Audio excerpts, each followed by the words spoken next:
Des coteaux verdoyants, des fermes tranquilles. Un film amateur oublié depuis près de 60 ans, où l'on voit une femme souriante avec des amis. Elle s'appelle Svetlana. C'est la fille de Joseph Staline.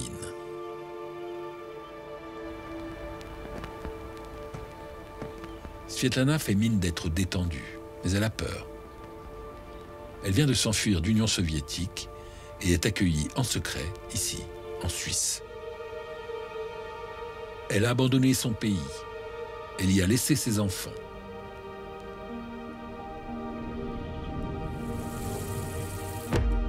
Svetlana écrivait. Ses textes racontent sa vie en URSS, la cruauté du système et comment elle a tenté d'exister aussi loin que possible de l'emprise de son père. Comment vivre quand on est la fille de Joseph Staline ?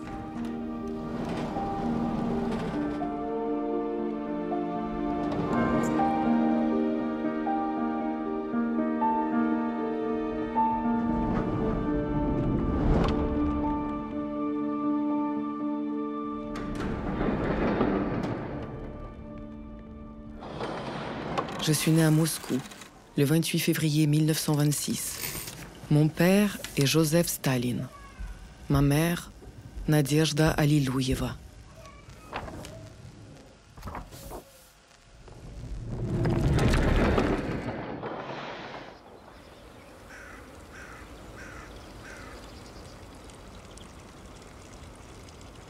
Notre datcha était gaie, ensoleillée, remplie de voix d'enfants et de gens joyeux. La maîtresse de maison était ma mère. Elle était belle et intelligente. Mon père n'y était ni Dieu, ni objet de culte, mais un simple père de famille.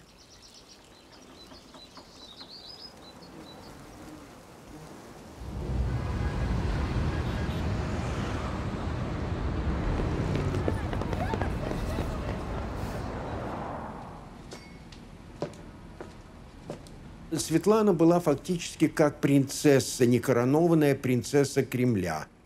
Если мама была строга, то порой делала замечания. Сталин никогда и не делал замечания, никогда не бранил ее.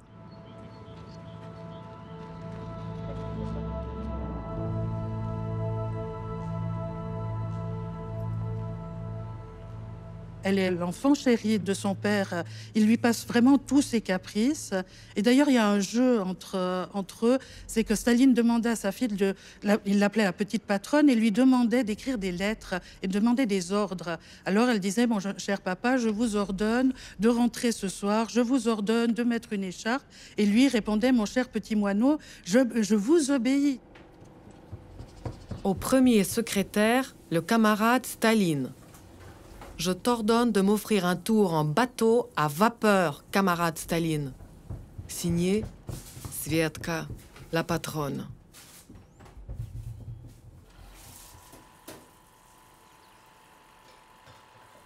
Она ходила в школу, где на карте СССР были написаны Сталинград, Сталинабад, Сталина, где были заводы имени Сталина, а она хозяйка и может писать секретаришке Сталину приказы. Ну, конечно, у нее не могло не родиться преувеличенное самомнение о себе.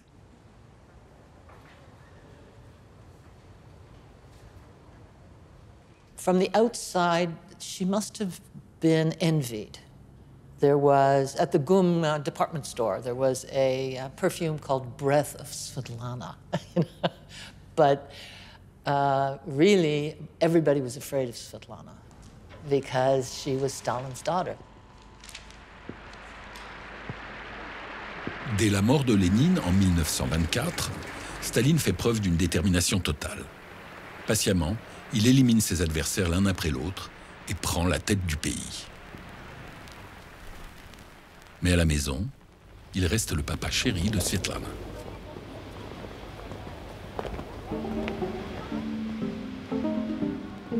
Je me rappelle de mon 6e anniversaire en février 1932. On le fêta dans notre appartement du Kremlin rempli d'enfants. On nous donna un récital, poésie russe et allemande, chansons sur les travailleurs, puis on dansa et on mangea des petits gâteaux. Mon père participa en spectateur. Le vacarme des enfants le distrayait. Ma mère vivait encore.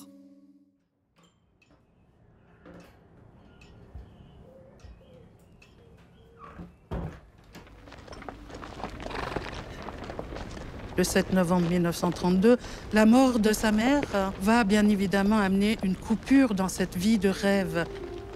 D'autant plus qu'on ne va pas lui dire de quoi est morte sa mère. Officiellement, elle est morte d'une appendicite. Et elle ne saura que pendant la guerre qu'en fait sa mère s'est suicidée.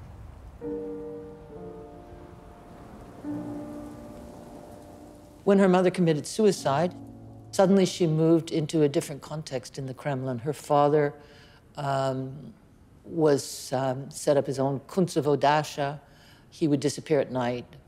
So suddenly she was in the hands of a personal guard, somebody who was taking care of her from the KGB.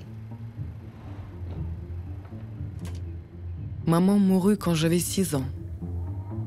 Cela mit fin à notre existence insouciante.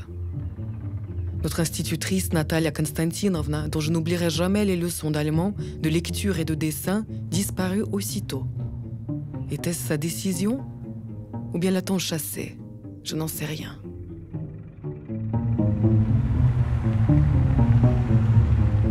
L'enseignante que Svetlana aime tant disparaît. C'est un temps où disparaissent des millions de soviétiques.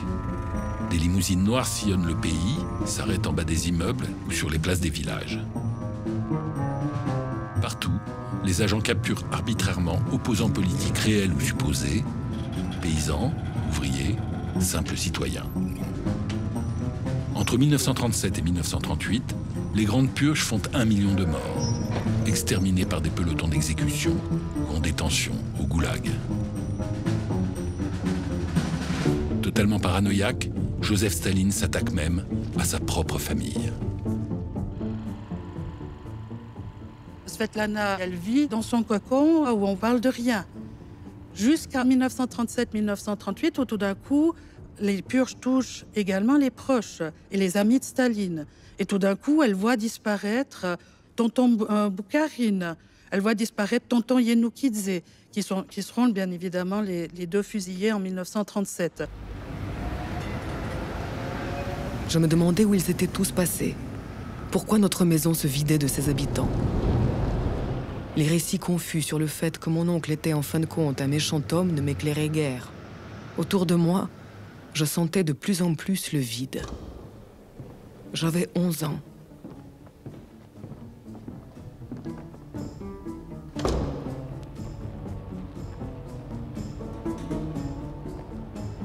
Le monde de Svetlana se dépeuple. Dans la cour du Kremlin, où elle jouait, fini les rires. En août 1939, Joseph Staline et Adolf Hitler signent un pacte de non-agression. Alors, quand la Seconde Guerre mondiale éclate, Staline attend. Il compte bénéficier de l'affrontement des puissances impérialistes, Allemagne, France, Royaume-Uni.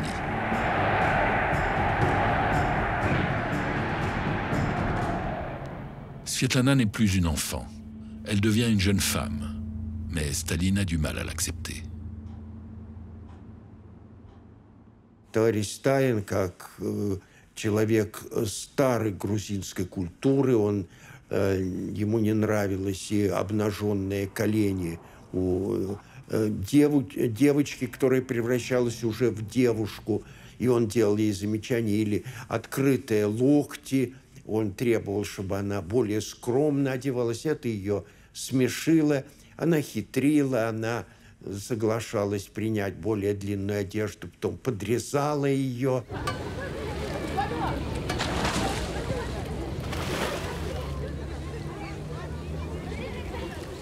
C'est un vieux papa qui n'a pas du tout l'envie de voir sa fille sortir. D'autant plus que sa fille sort avec son grand frère, 2 ans plus âgé. Et en fait, son grand frère n'a pas des très très bonnes relations. Enfin, son frère est un grand buveur. Il fait des bêtises les unes sur les autres. Mais bon, on lui pardonne, c'est le fils de Staline. Mais il faut quand même noter que pendant une parade militaire, il a traversé avec son avion la place Rouge. Il était complètement bourré. Et il a toute une équipe d'amis autour de lui qui sont comme lui. Donc des gens qui aiment faire la fête, qui aiment boire. Et Svetlana va un peu suivre son grand frère et dans ce cercle va rencontrer Alexei Kepler, qui est alors un journaliste très intelligent, très intéressant et qui est beaucoup plus âgé que Svetlana. Alexei venait m'attendre à la sortie du lycée, dans l'entrée d'une maison voisine. Mon cœur se serrait de joie dès que j'apercevais sa silhouette. Nous allions à la galerie Tretiakov où était organisée une exposition sur la guerre. Nous errions dans les salles, à moitié gelées, jusqu'à ce que les sonneries nous débusquent. La galerie fermait.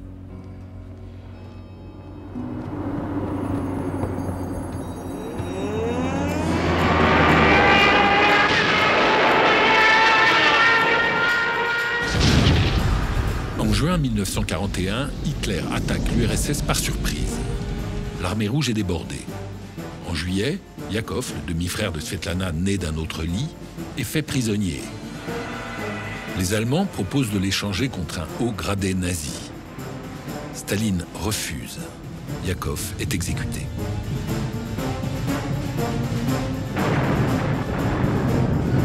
Deux mois plus tard, la Wehrmacht est aux portes de Moscou. Puis, l'arrivée de l'hiver et la résistance acharnée de l'armée rouge bloquent l'offensive nazie.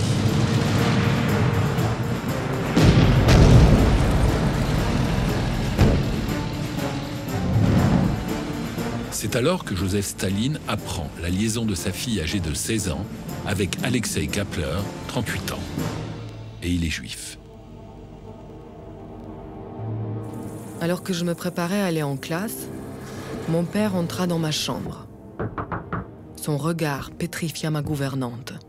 « Tu l'aimes » me cria-t-il dessus, et il me donna 2 gifles pour la première fois de ma vie. Voyez donc, Nounou, où elle en est arrivée. Il ne pouvait plus se contenir. Pensez à la guerre que nous menons et voilà à quoi elle s'occupe. Tu ne pouvais pas te trouver un Russe. Le fait que Kepler soit juif l'irritait plus que tout.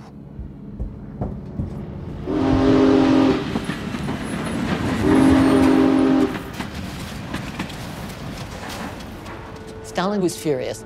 He exiled Alexei Kepler to Siberia. It's hard to imagine the man she was in love with gets sent to the Gulag for 10 years. And so suddenly Svetlana knew what her father was capable of.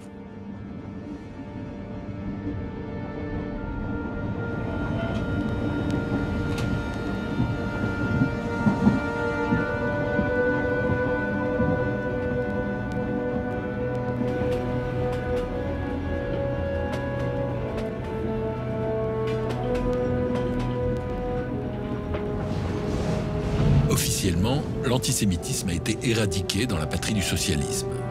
Dans les faits, cette gangrène est omniprésente dans la société soviétique, de la base au sommet de l'État.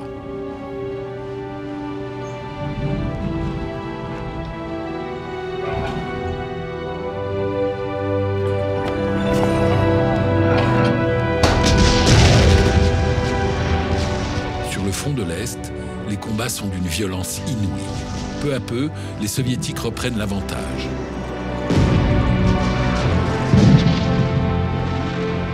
L'Allemagne nazie capitulera le 7 mai 1945 au prix de 26 millions de morts soviétiques.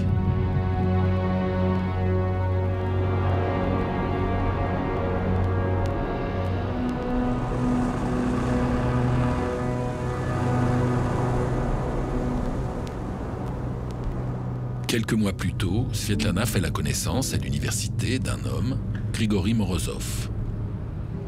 Lui aussi est juif. Ce n'est pas le grand amour, mais c'est pour Svetlana une façon de s'échapper, de vivre sa vie. Rapidement, Svetlana et Grigory se marient. She's just turned 19. Then she got pregnant. And it's May 1945. Svetlana's been in the hospital, very, very ill with her pregnancy. She phones her father to congratulate him on winning the war. And then she tells him she's about to give birth to her child. And he says, that's nice. And it's the end of the conversation.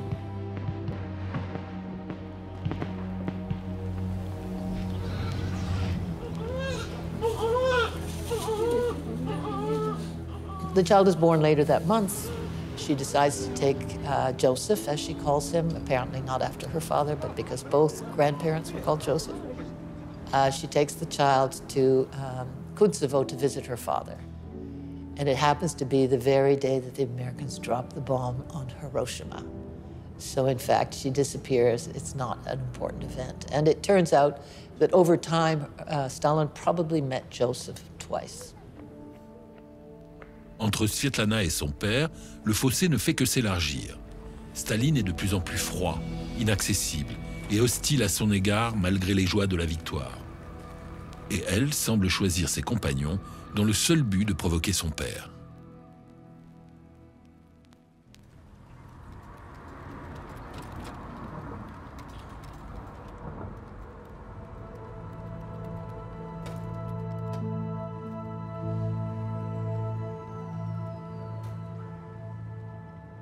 En 1945, c'est l'alliance entre les deux grandes démocraties, les États-Unis et l'Union soviétique, qui a gagné contre le mal suprême qui était le national-socialisme. Donc, pour une brève période, il y a des relations, disons, cordiales du point de vue de la perception. Ce sont les bons qui ont gagné contre le mal. Mais en Europe occidentale, on a une peur énorme de cette séduction du communisme. Et donc, le potentiel du conflit de la guerre froide est déjà présent. L'Europe se scinde entre Est et Ouest. Tout est à reconstruire. Tout manque. C'est une période de rationnement.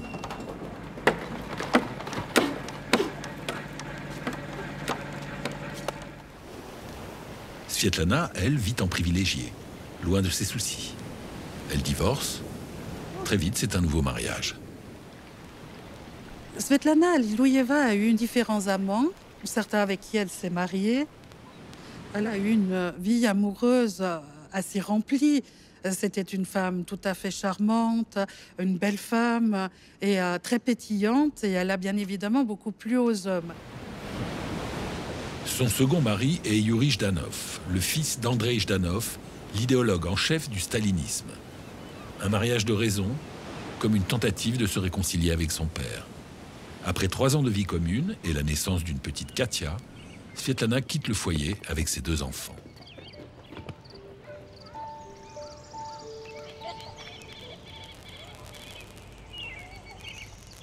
Mes 2 enfants ignoraient à quel point j'étais heureuse de vivre à leur côté. Quelle satisfaction qu'ils grandissent dans la forêt qui avait protégé mon enfance, qu'ils respirent l'air des mêmes prairies et des mêmes clairières fleuries.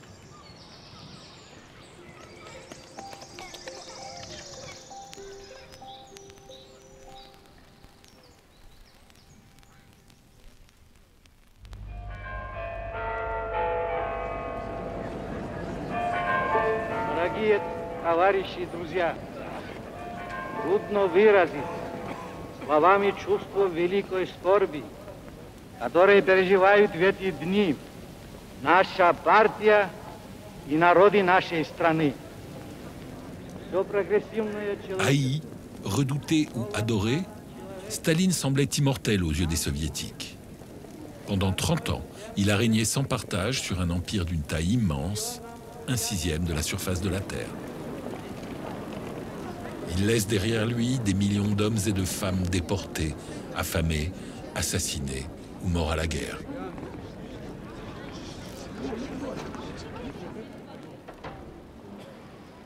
La mort de mon père fut effroyable. J'étais déchirée entre le chagrin et un sentiment de délivrance. Dans la famille où je suis née, on suffoquait. Rien n'était normal. Les murs du Kremlin tout autour de moi, La police secrète au foyer, à la cuisine, à l'école. À l'origine de tout ça, mon père.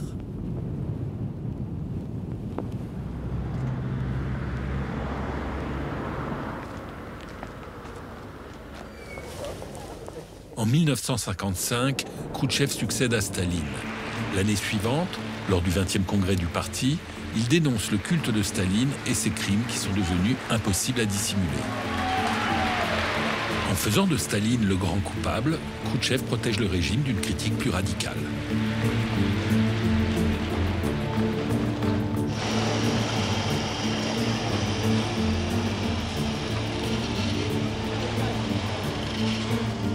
Au travail, la discipline se relâche. Les appartements individuels se généralisent et la conquête spatiale annonce un avenir radieux. Dorénavant, on ose critiquer Joseph Staline.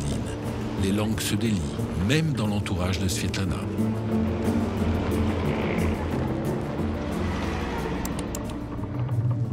Si au moins j'avais pu répondre. Ce n'est pas vrai, mon père n'a pas fait ça. Mais non, je ne le pouvais pas. Je me rappelais les choses que m'avaient dites des amis en privé, puisque les sources officielles ne racontaient que des mensonges. Je me souvenais combien de crimes avaient été commis sur ordre direct de mon père.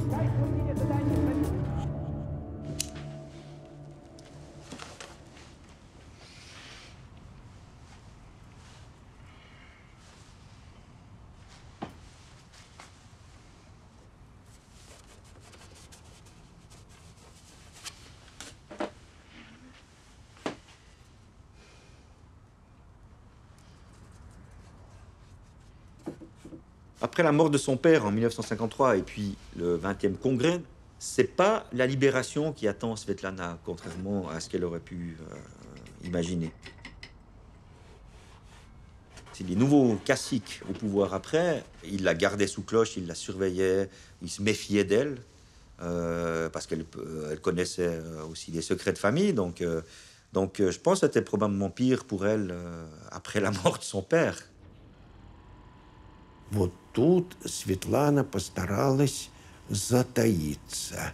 Она стала вести себя очень тихо.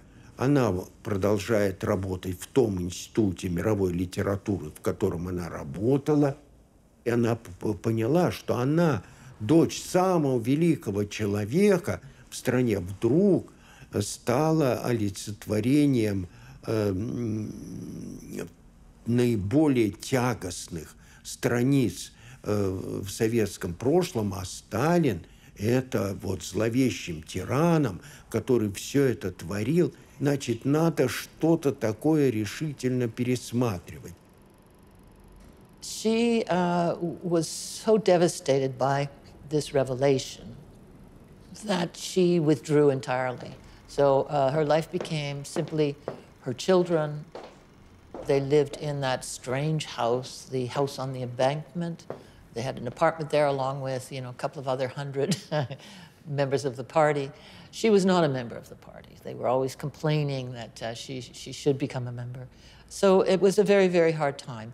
Slowly she came out of it. She identified with the intellectuals who were mostly dissidents.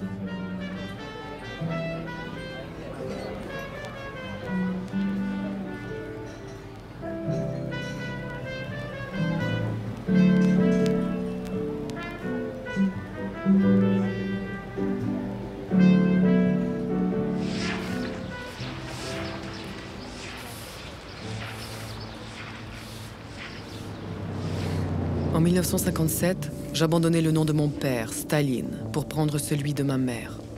Je m'appelais désormais Svetlana Alliluyeva. Je ne pouvais plus supporter ce mot, Staline. Sa sonorité métallique, acérée, me blessait les oreilles, les yeux et le cœur.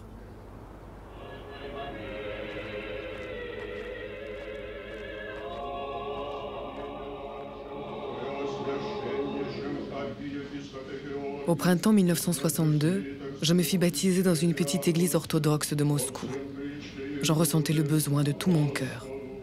Le prêtre comprit fort bien qu'en faisant cela, j'enfreignais les lois du parti, que c'était dangereux pour lui et pour moi. Je n'oublierai jamais notre première conversation. il me dit « Dieu t'aime, même si tu es la fille de Joseph Staline. »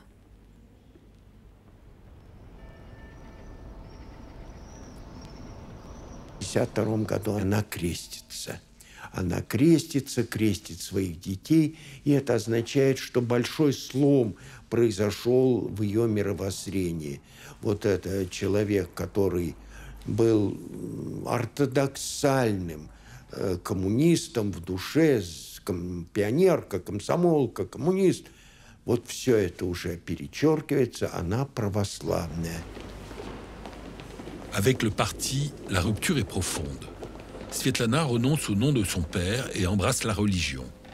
Pour couronner le tout, en secret, elle se met aussi à écrire son autobiographie. Alors que l'intimité de Staline est un secret d'État. Ces textes étaient pour moi une confession et devaient aussi me permettre de me libérer l'esprit. Je m'efforçais de ne pas juger mon père, de montrer simplement que ce à quoi il avait consacré sa vie l'avait détruit. Au sommet de sa gloire et de son pouvoir, il n'avait connu ni satisfaction, ni bonheur, mais les tourments d'une peur sans fin.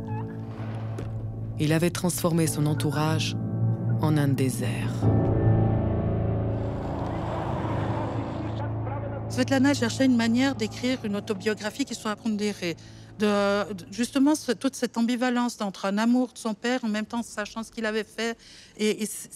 Voilà, c'est un texte très fort parce qu'on voit cette ambivalence. Et pendant tout le temps, elle n'aura pas réussi à régler ce dilemme.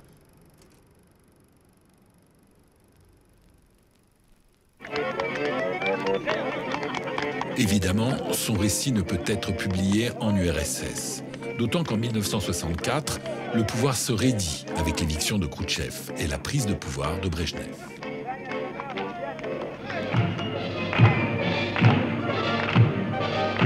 Les artistes et les intellectuels sont alors rappelés à l'ordre. Les dépenses militaires augmentent considérablement et c'en est fini de la critique de Staline.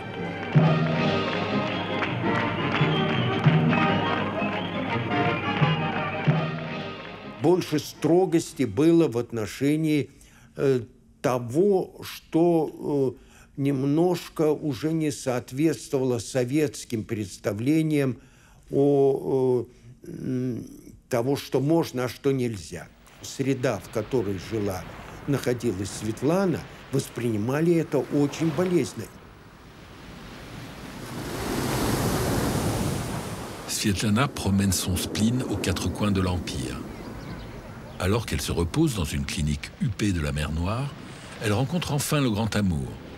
Brajesh Singh, un communiste indien de 20 ans son aîné, issu d'une famille aristocratique. Il est venu se faire soigner en URSS. Svetlana tombe sous le charme de cet homme sage qui la regarde enfin comme une femme, et pas seulement comme la fille de... J'avais commencé par lui demander s'il était indien. Puis nous nous étions assis et avions parlé 1 heure de Gandhi, de Nehru et des castes en Inde. J'avais compris qu'il ne savait pas qui j'étais. Je lui avais alors dit mon nom. Singh m'avait regardé à travers les verres épais de ses lunettes et avait seulement dit « Oh ».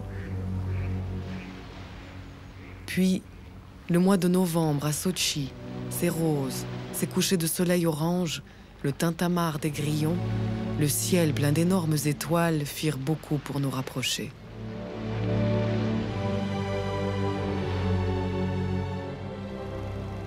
Singh était beaucoup plus vieux et était tout à fait le type d'homme qu'aimait Svetlana. Il pouvait peut-être prendre le rôle d'un père, mais aussi très cultivé, qui lui a appris beaucoup de choses, avec qui elle pouvait beaucoup discuter. Et elle a eu cette relation extrêmement forte avec Singh. Les autorités soviétiques cherchent à empêcher cette liaison. Mais finalement, après des mois d'attente, le couple est autorisé à s'installer à Moscou. Les mois passent, Svetlana et Brajesh sont heureux et rien ne semble pouvoir perturber leur bonheur. Fin octobre 1966, Brajesh Singh décède. Ce n'était pas tout à fait inattendu, vu sa santé fragile et son âge.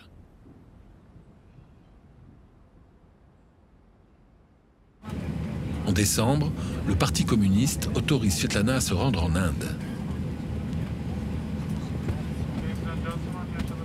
Elle emporte les cendres de Singh qu'elle va disperser dans le Gange. C'est son premier grand voyage hors du RSS. Dans ses bagages se trouvent aussi les textes qu'elle a écrits.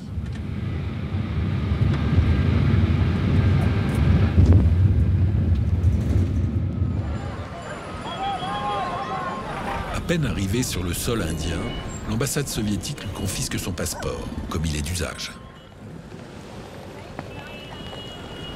Индия считалась страной, которая, дружественная с нами просто до конца.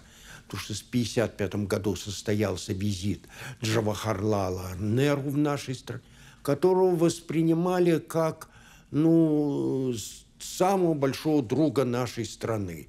Но Индия поддерживала неплохие отношения со Штатами. Поэтому Светлану сопровождала работница КГБ, дала Евгения Кассирова.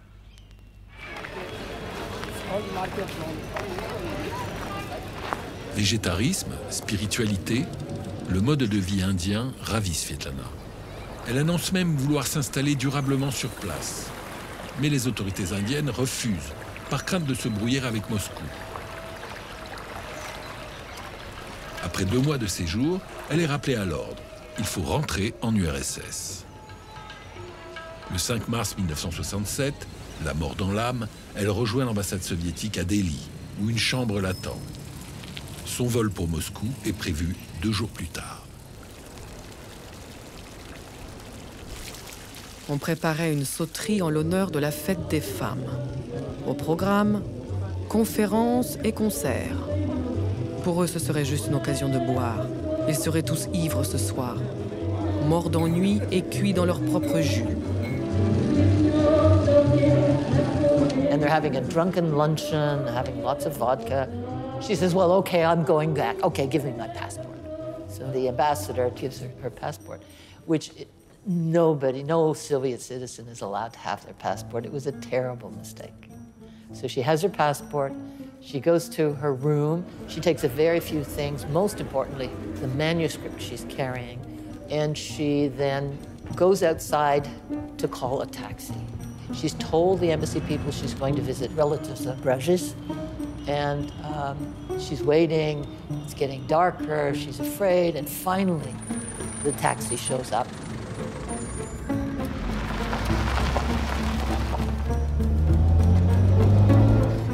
On emprunta une petite rue très sombre. Un raccourci. Génial, ce chauffeur. On continua. Et voilà déjà l'ambassade américaine. Le taxi s'arrêta. Je montais en tremblant un peu. Derrière une petite table était assis un jeune marine. « Il n'y a plus personne », commença-t-il. Mais il aperçut mon passeport soviétique. Je m'assis et j'attendis. Arrivèrent le consul George Huey et Robert Rale, le 2e secrétaire. Ils avaient l'air presque trop vrais. Tous les garçons américains que j'avais vus au cinéma avaient exactement la même tête. They're sitting there and she says, you may not believe this, but I'm Stalin's daughter. And George Huey, the consul, says, you say you're Stalin's daughter?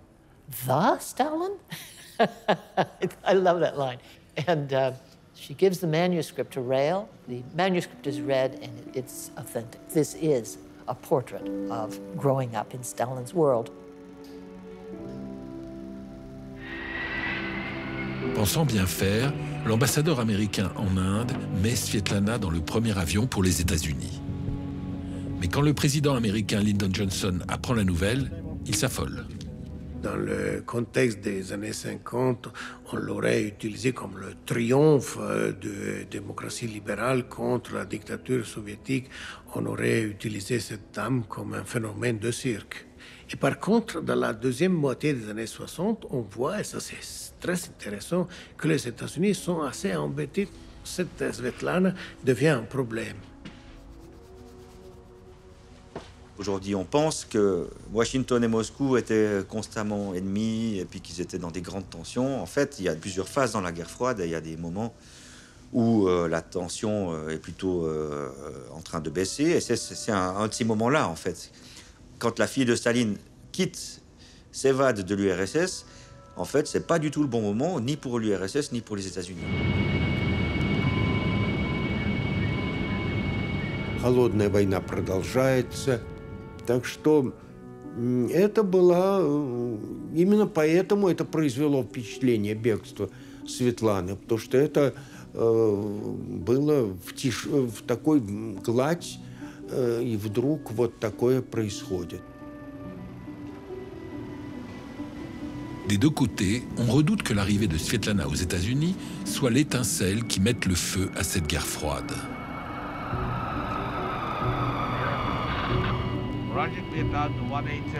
À Washington, le président Johnson ordonne que Svetlana et le représentant de l'ambassade Robert Hale quittent l'avion lors de l'escale prévue à Rome. Le risque d'un incident avec les soviétiques est trop grand. Svetlana a 41 ans. Elle vient à peine de prendre son destin en main que déjà il lui échappe.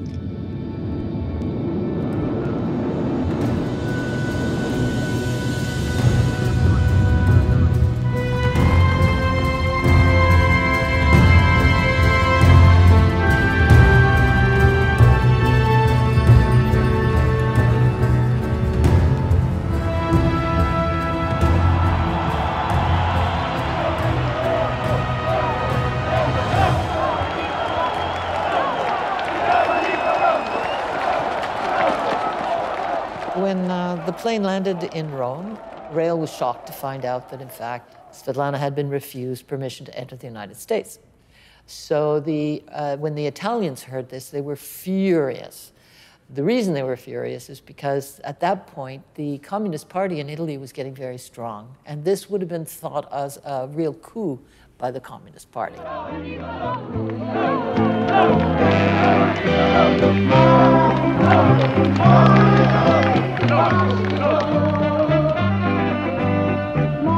Même si les communistes transalpins ont pris leur distance avec Moscou, la présence de la fille de Staline en Italie est très embarrassante.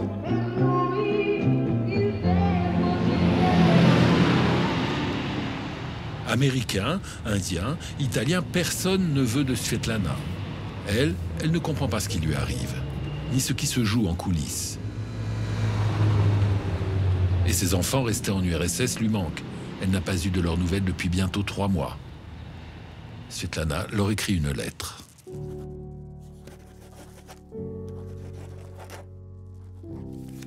Mes chers enfants,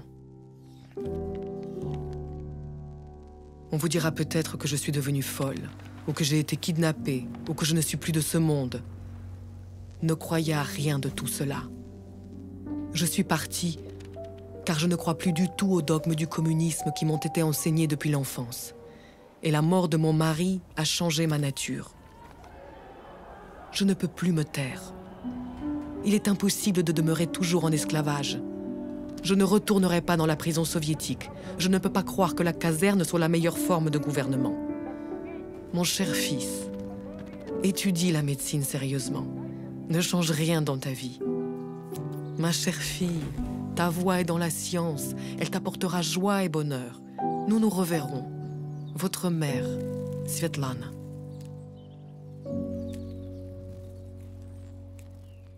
Mais la lettre ne sera pas envoyée.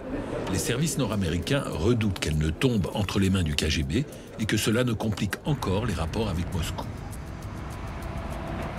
Washington cherche alors discrètement un pays pour cacher Svetlana. Les Américains entament des discussions avec la Suisse sans que Svetlana n'en sache rien. Ce petit pays neutre semble prêt à l'accueillir, à la condition que son séjour ne dure pas plus de 3 mois.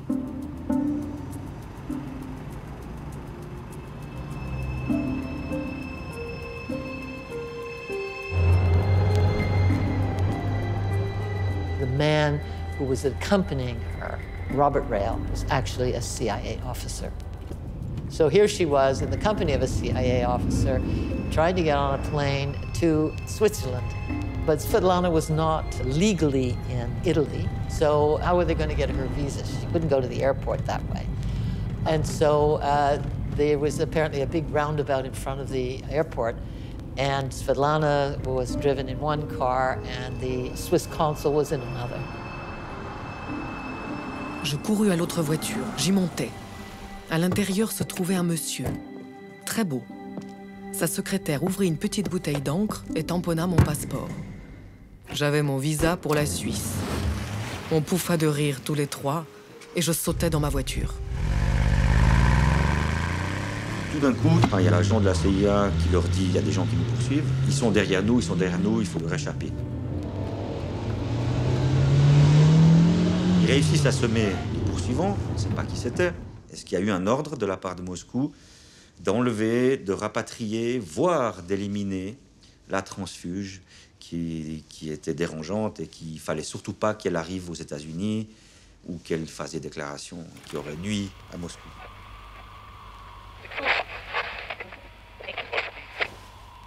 They tracked her. The American press were searching for her, the international press, the KGB. You know, everybody was looking for Svetlana at that point.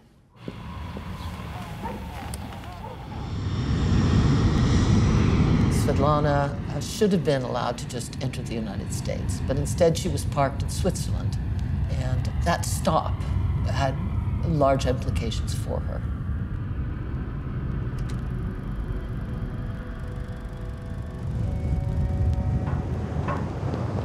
Elle arrive à Genève, elle est prise en charge immédiatement par des policiers fédéraux. À ce moment-là, les policiers fédéraux demandent encore des instructions auprès de la Berne fédérale parce que tout n'est pas clair. Où est-ce qu'elle va vraiment aller? Est-ce qu'il y a l'autorisation? Ils l'emmènent jusqu'à Châtel-Saint-Denis, dans le canton de Fribourg. Et puis là, les gens font une pause déjeuner, elle peut même se reposer un peu. Mais ils se rendent compte qu'ils ont été probablement suivis par des journalistes au départ de Genève, donc il faut la déplacer. Vous lui avez servi le dîner. Elle était contente? Tout à fait, très contente, oui, oui. Vous avez pu lui parler? Eh bien, très discrètement, un tout petit peu, en français. Elle parle français? Oui, elle parle français, oui. Et d'autres langues aussi? Oui, l'allemand, l'anglais. Ressemblait-elle à son père? Eh bien, non, même pas. Non, pas à son père. Elle est plutôt petite, rousse. Voilà. Rapidement, la nouvelle se répand. La fille de Joseph Staline est en Suisse. Des reporters du monde entier sont à ses trousses. Le Conseil fédéral doit s'expliquer. Frau Alegojeva weilt als Touristin bei uns. Ein gewisser Schutz wird ihr zur Wahrung ihrer persönlichen Sphäre gewährt. Parmi les hommes qui font face à la presse, se trouve un haut fonctionnaire brillant. Son nom, Antonino Janner. Il sera l'ange gardien de Svetlana pendant son séjour en Suisse. Mon père travaillait à l'époque au ministère des Affaires étrangères et il était chargé de l'Europe de l'Est, notamment des pays Comecon, c'est-à-dire du bloc socialiste. Il était anticommuniste, un peu comme pas mal de gens à l'époque. Oui, il était tout à fait anticommuniste. Donc, je pense que ça, c'est peut-être aussi une motivation pour avoir accepté ce travail avec Svetlana, je pense.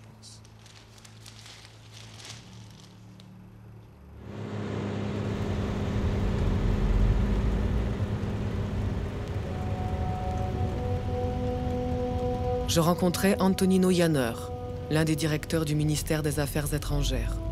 Le contact fut facile. Il commença par m'interdire toute activité politique, quelle qu'elle fût. Vu la situation, ça m'arrangeait bien. On m'installa alors dans un petit hôtel de montagne.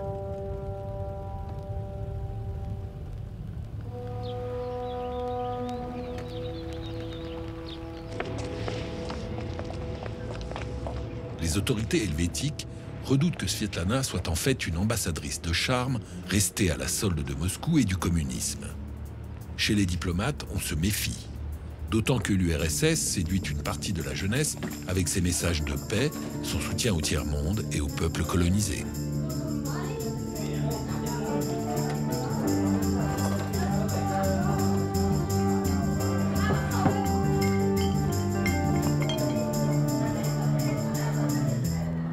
La Russie, après l'Union soviétique, est un grand problème pour la Suisse. Ça commence avec la présence des révolutionnaires, donc Lénine en Suisse. Après, on a vu avec la grève générale que probablement on avait des peurs des ingérences de l'Union soviétique en Suisse. Il y a eu, par exemple, la publication d'un bouquin qui est entré dans toutes les maisons suisses, où même on donnait les informations à la population civile de comment résister dans un contexte d'invasion soviétique. De la fenêtre de ma chambre, je pouvais voir la Jungfrau. Je n'ai jamais aimé la montagne. Je ne vois pas ce qu'on peut y trouver. Ça pèse si lourd, la montagne, sur la tête, sur le cœur.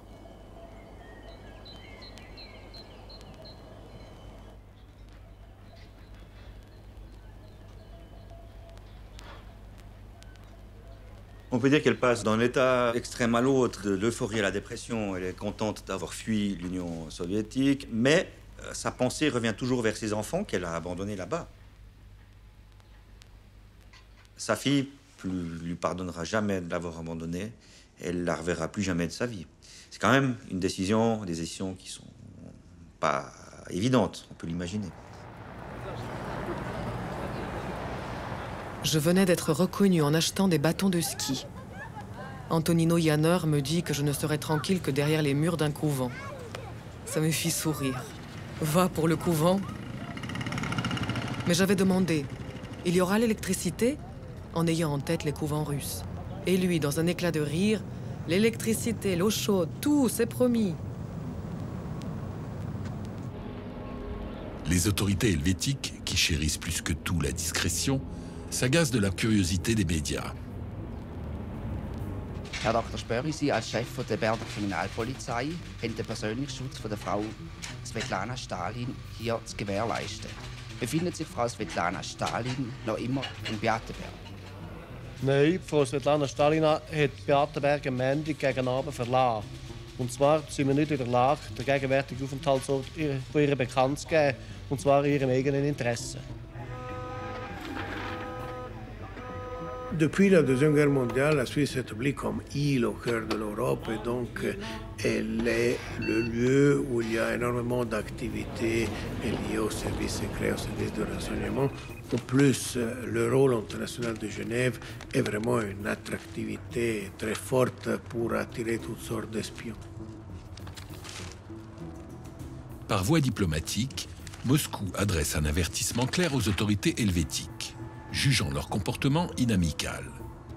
Berne s'inquiète de la sécurité de Svetlana. D'ailleurs, de l'autre côté des Alpes, quelque chose se trame. En Italie, à Turin, le 15 mars 1967, 3-4 jours après l'arrivée de la fille de Staline en Suisse, un des plus grands, si ce n'est le plus grand réseau d'espionnage soviétique en Europe est découvert, démantelé. Depuis l'arrivée de Svetlana en Suisse, les Italiens, les services secrets italiens ont observé ce réseau d'espionnage Rinaldi s'agiter énormément. Angela Rinaldi, la personne à la tête de ce réseau, aurait reçu l'ordre directement de Moscou de kidnapper, rapatrier la fille de Staline.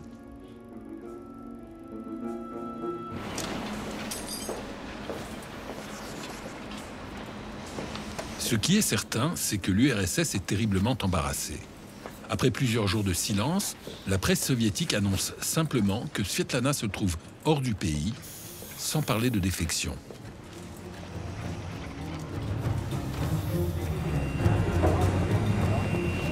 Dans le même temps, au siège de l'ONU, à Genève, les deux blocs négocient âprement un traité qui réserverait la possession de l'arme nucléaire aux seules puissances qui en sont déjà dotées.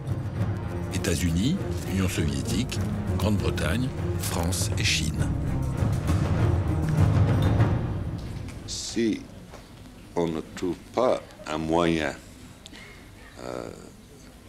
d'interdire la prolifération de la bombe, qu'il y aura un grand danger d'une guerre nucléaire dans quelques années. Naturellement, c'est dans l'intérêt des pays nucléaires d'empêcher les pays non nucléaires de développer la bombe. Autrement, il y aurait un grand danger à la paix.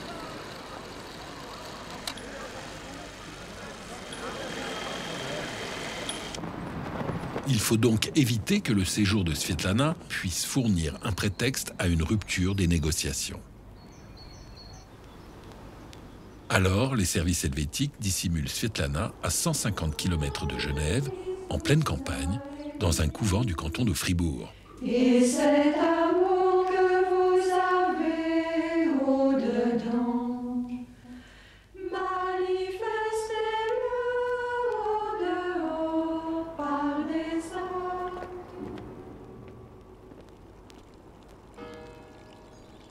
Je résidais là-bas sous le nom de Sœur Carlène, touriste irlandaise qui arrivait d'Inde.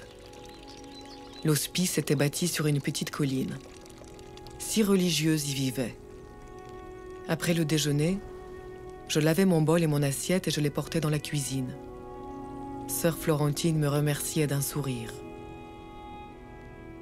She was biding her time. She was waiting to find out. She wasn't sure if it would happen, whether she'd be allowed to enter the United States. So, in fact, she had bodyguards, and she was just trying to keep hidden. Les policiers chargés de ma sécurité me firent visiter la région. Un jour, ils m'emmenèrent en téléphérique aux Molaisons, à 2000 mètres d'altitude. Cela me donna le vertige. Je préférais les paysages plus plats. On plaisanta autour d'un café dans un petit bar et ils me promirent que la prochaine sortie serait dans la plaine. On se quitta bons amis. Le 17 mars, Svetlana tente de faire passer une nouvelle lettre à ses enfants à Moscou par le canal diplomatique suisse. Mais la police soviétique surveille l'ambassade helvétique. La lettre n'est donc pas transmise. La nouvelle de la défection de Svetlana se répand parmi la population soviétique. Le Kremlin lance sa contre-attaque. The KGB and the Soviet government engaged in a slander campaign against Svetlana. At first, they said she'd been married 4 times, she was promiscuous, she was mentally unstable, she was an alcoholic, anything they could do.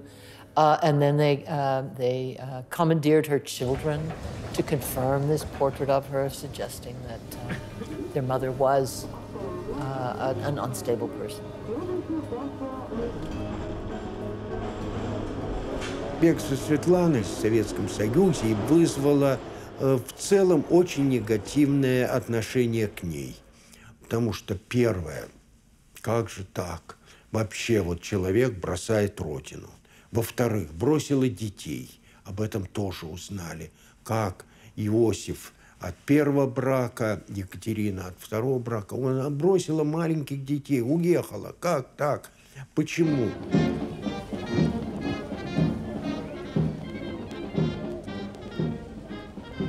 А она вот избрала свободу, за границу, красивую жизнь. И, очевидно, она просто уже марионетка в руках каких-то злобных антисоветских сил. Вот такое было к ней отношение.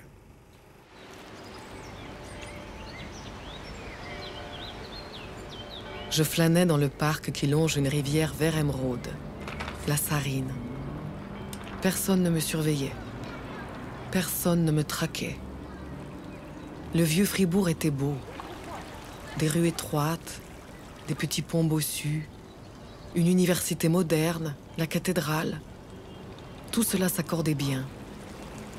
Ça et là, des petites chapelles aux portes grandes ouvertes dont le calme vous appelait. J'entrais. Je pensais à mes enfants. J'espérais avoir des nouvelles d'eux.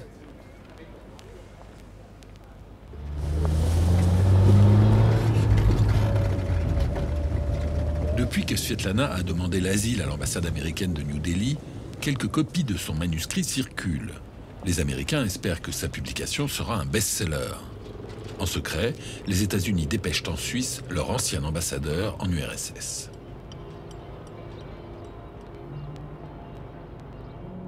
When George Kennan came to discuss her manuscript with her, He was very impressed. He found her intelligent, charming, and he thought the book was excellent.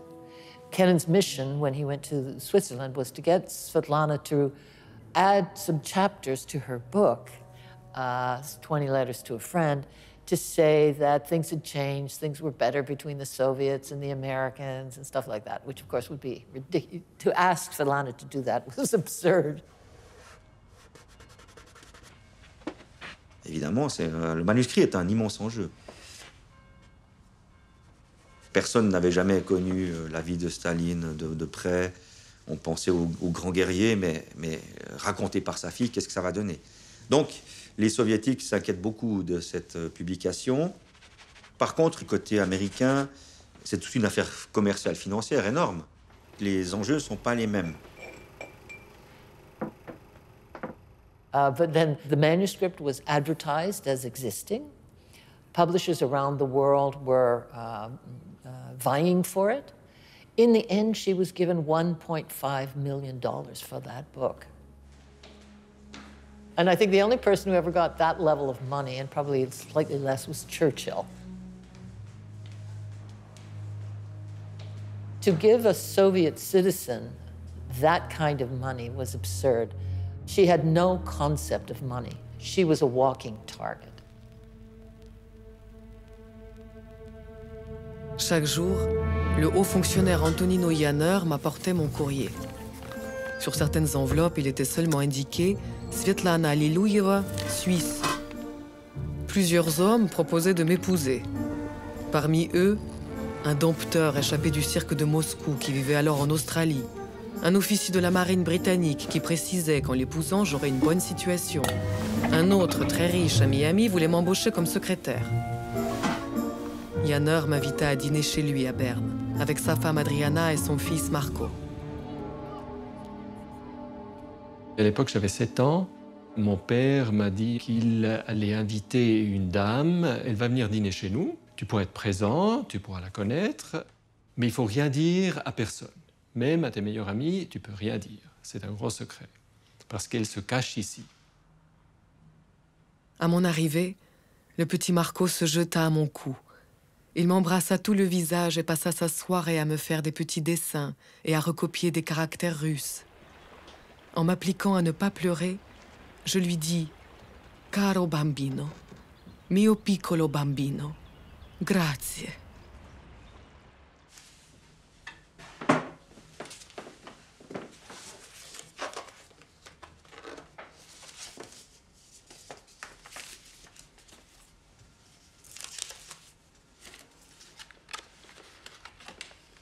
C'est une petite déclaration d'amour en allemand, écrit en lettres cyrilliques, donc « Liebe Svetlana, ich will dich heiraten ». Et « heiraten », je ne savais pas comment écrire en cyrillique.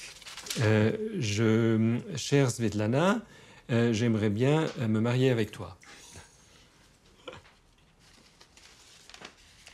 Ce qui est intéressant dans le cas de Janner, c'est de voir comment lui, il gère de manière très, très personnelle.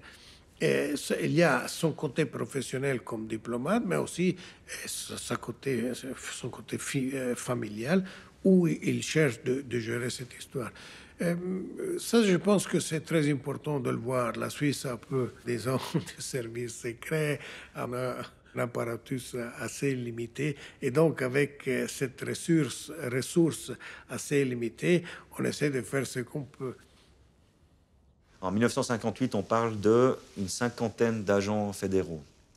10 ans plus tard, quand il y a la fille de Staline, je pense que ça ne devait pas être beaucoup plus important, peut-être 10, 20 de plus, encore que. Donc la Suisse doit faire avec.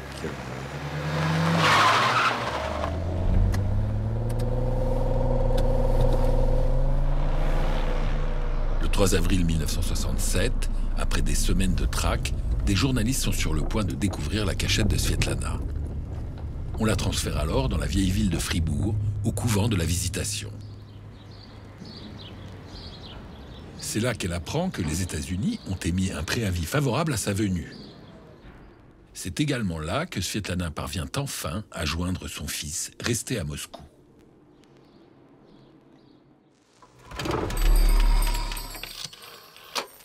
Joseph, C'est moi. On parla une demi-heure. Il commença par me dire qu'il n'avait reçu aucune lettre d'explication de ma part. Moi, trop émue, la tête embrouillée, je répétais « Je ne suis pas ici en touriste, tu comprends, je ne reviendrai plus. Je ne peux plus revenir, c'est impossible, tu comprends ?» Lui, la voix complètement brisée. « Oui, je t'écoute, oui. » « Allô ? Joseph ?» Je n'entendis plus rien. On avait coupé. Le soir, j'eus une grosse fièvre. Je délirais. La conversation s'interrompt rapidement, la liaison est coupée. On ne sait pas si son fils pouvait parler librement ou s'il y avait déjà une influence derrière et qu'est-ce qu'il pensait, lui, de cette histoire. And then after that, each time she tried to reach Joseph, the telephone never, there was no response. And when asked later, did she realize that she was losing her children, she said, no, I don't think I did. I didn't realize how complete this cut would be. And for the next decade, she always tried to find ways to connect with her children, which wouldn't be direct because she felt that would be dangerous to them. But anytime there was an American scientist or whatever going to the Soviet Union, she always tried to have messages for her children.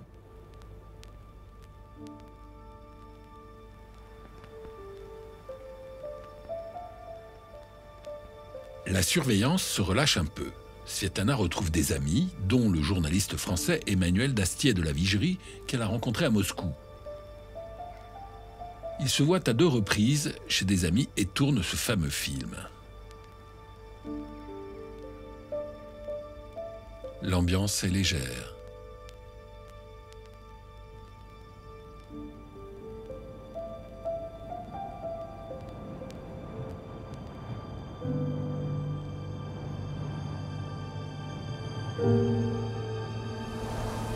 Svetlana revient à la réalité quand le journaliste propose d'acquérir les droits de son manuscrit, ignorant qu'ils ne sont plus à vendre.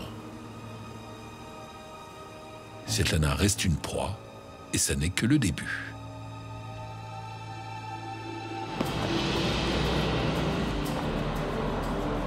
À Washington, les choses se concrétisent enfin.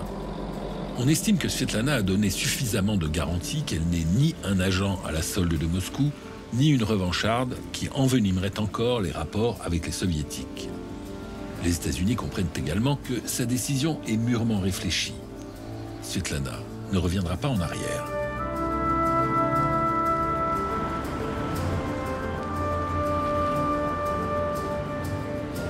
Six semaines après avoir demandé l'asile à l'ambassade américaine de New Delhi, Svetlana est autorisée à entrer sur le territoire des États-Unis.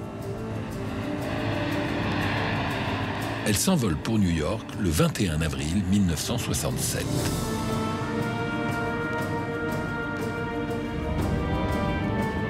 There was so much publicity about her initially. She was on the news at night. She was on the cover of Life magazine. It was a big, big story. A woman once known as a little princess of the Kremlin arrives in America from Switzerland. Svetlana, the 42-year-old daughter of Soviet dictator Joseph Stalin, sought asylum here. Hello to everybody. I am very happy to be here. It is very difficult to explain in few words why I am here and why I have come. Americans thought, oh, she's anti-communist. And of course, America had this view that communism was the big evil. So, of course, they just loved her. They thought it was wonderful that she had done what she did. But nobody was going to forget that she was the daughter of Joseph Stalin.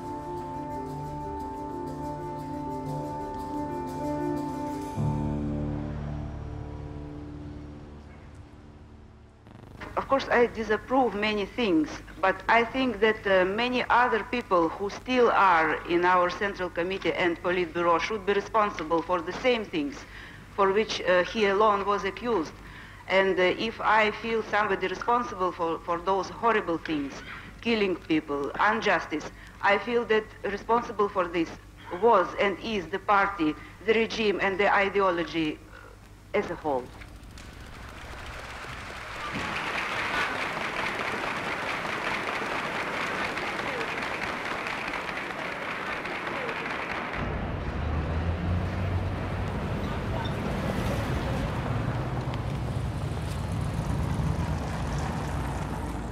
Enfin, j'ai reçu une lettre de mon fils. Maman, tu voudras bien admettre qu'après ce que tu as fait, tes encouragements à ne pas perdre espoir, à ne pas nous quitter, Katia et moi, et à accepter les choses presque de gaieté de cœur, m'ont paru assez surprenants. Si nous avons besoin de conseils, nous avons pour ça des amis qui sont toujours là et qui nous aideront vraiment. J'estime qu'en agissant comme tu l'as fait, tu as rompu avec nous deux. Aie donc au moins la bonté de nous laisser vivre comme nous l'entendons. Joseph. Je ne pouvais pas m'arrêter de pleurer. J'aurais voulu tout laisser tomber. Supplier Dieu de me pardonner d'avoir péché contre mes enfants.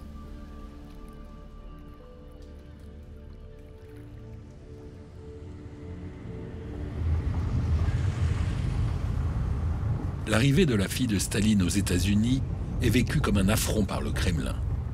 Selon les documents du FBI de l'époque, le KGB envisage une fois de plus son enlèvement. That was one of the reasons why she ended up coming to my farm, because it was a very quiet, remote place where they felt that she would be sort of protected. Oh, the farm was located in a small town, right outside a small town in Pennsylvania called East Berlin. Was the house that where we lived. Svetlana stayed in the top floor of this house. Over here was where the farmer and his family lived. First, when she arrived, she was accompanied by 2 Secret Service agents. And they brought her out there and they established themselves in a little trailer to be able to monitor her safety, keep an eye on her. But it turns out she couldn't stand that. She said it made her think too much of Russia. She said, I don't want them, send them away. And we did. It's just, to me, it was as amazing as that she was there for 2 months and nobody made an attempt on her life. Пыталась ли КГБ принять какие-то меры для нейтрализации Светланы в последующем?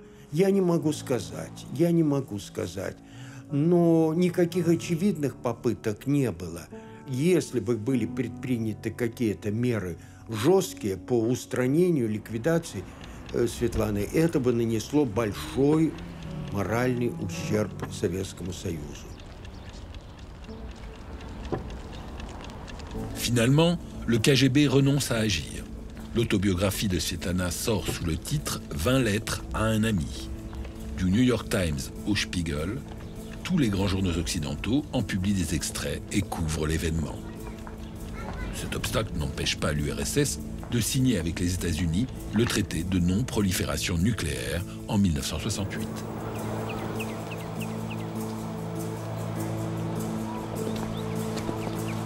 Sous le soleil des États-Unis, Svetlana rayonnante a enfin l'air apaisé. Sa vie ressemble à un conte de fées. En 1970, elle se marie avec Wes Peters, un architecte renommé.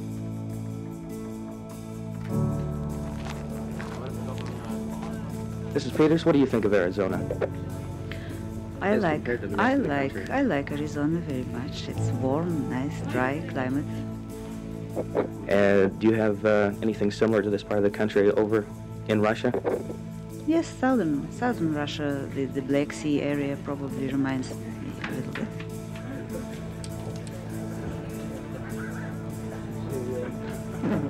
J'étais passé d'un seul coup du monde du sommeil et du silence au monde de la liberté.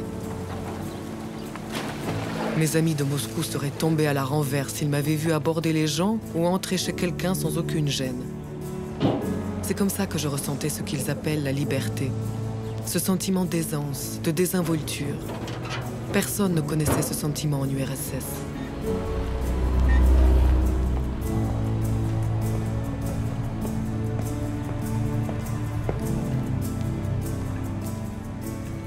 я увидел в Англии, продавалась книга, я, откровенно говоря, не рискнул купить, потому что я увидел это в аэропорте, где была вся советская делегация, и я просто думал, что у меня будут неприятности, если я приобрету эту книгу. Так что она уже воспринималась как лютый враг СССР, хотя никто не читал ее книги, никто не знал, о чем это. Но вот расхожее мнение, что она враг.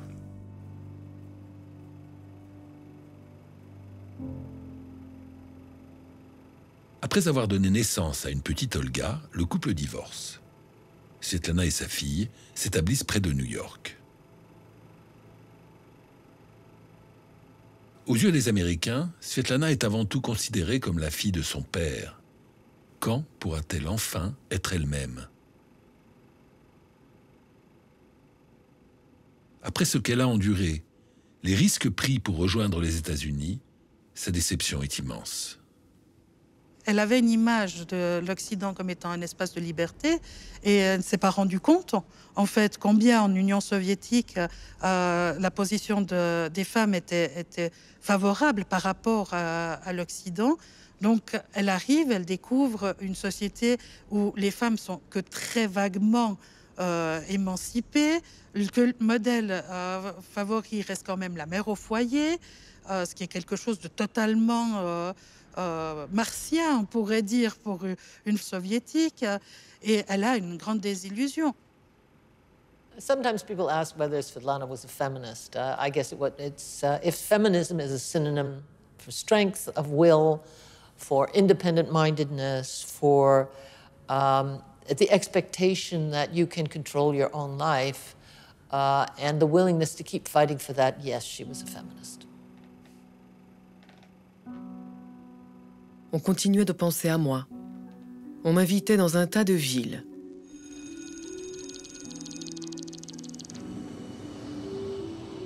Des universités me proposaient de donner des conférences sur l'URSS. À la télé, on me demandait comment j'avais rencontré Dieu. Des clubs féminins voulaient également m'entendre sur la vie des femmes soviétiques. Je savais que cette frénésie était seulement provoquée par le fait que j'avais renié le communisme, l'URSS et laissé mes enfants derrière moi. Mais pour qui me prenait-il donc? Je ne voulais pas devenir une biographe de mon père ou une sociologue itinérante.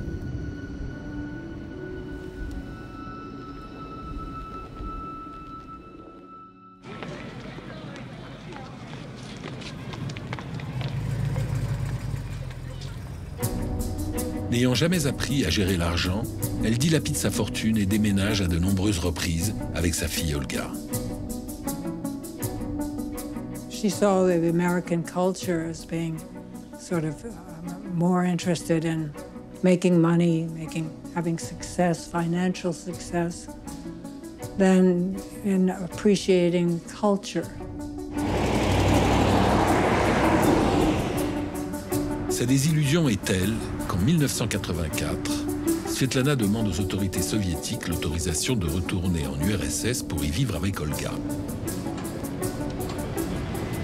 Le Kremlin accepte. Svetlana découvre un pays au bord de la faillite.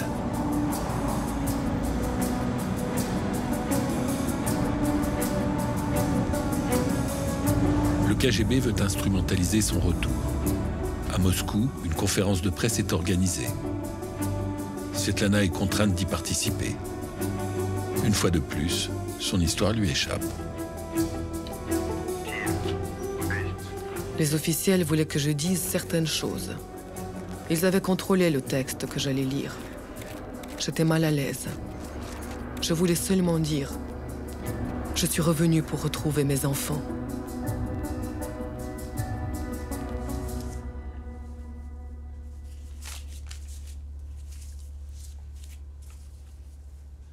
Now, this letter I found quite interesting because it was written from Russia. Well, here she says, "My dear Joni," that's what she called me, "I long to be together with my older children and 2 grandchildren, only to find out that they don't need me at all. That was quite a shock. My Catherine did not want to see us. When she says us, she means her and Olga. Even once. And I thought that all these years that they were missing me, I thought all these years that they were missing me badly. What blindness.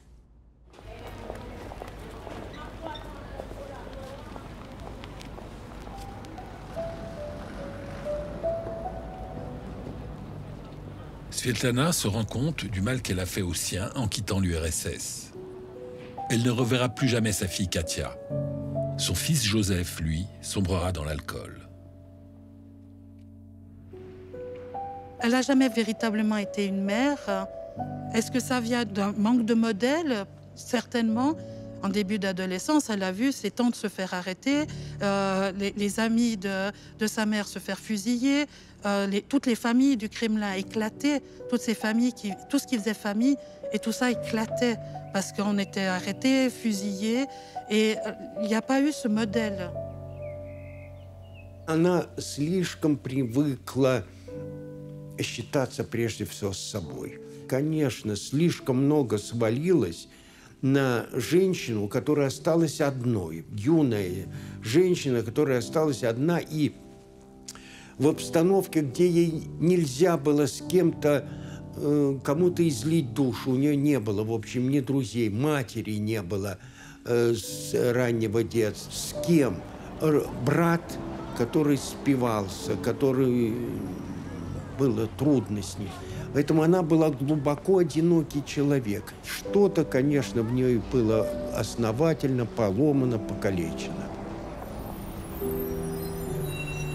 Après 18 mois en URSS, Svetlana retourne aux États-Unis. Sa santé décline, sa situation matérielle aussi. Son histoire n'intéresse plus personne. Elle appartient à un temps révolu, d'autant plus avec l'écroulement de l'Union soviétique en 1991. Ironiquement, Svetlana verra en Yeltsin et en Poutine de purs produits de l'URSS. Sa défection n'aura pas eu de conséquences géopolitiques majeures, si ce n'est de tendre encore un peu les relations Est-Ouest. Svetlana termine sa vie dans un foyer social du Wisconsin. Elle décède le 22 novembre 2011, dans la pauvreté et la solitude.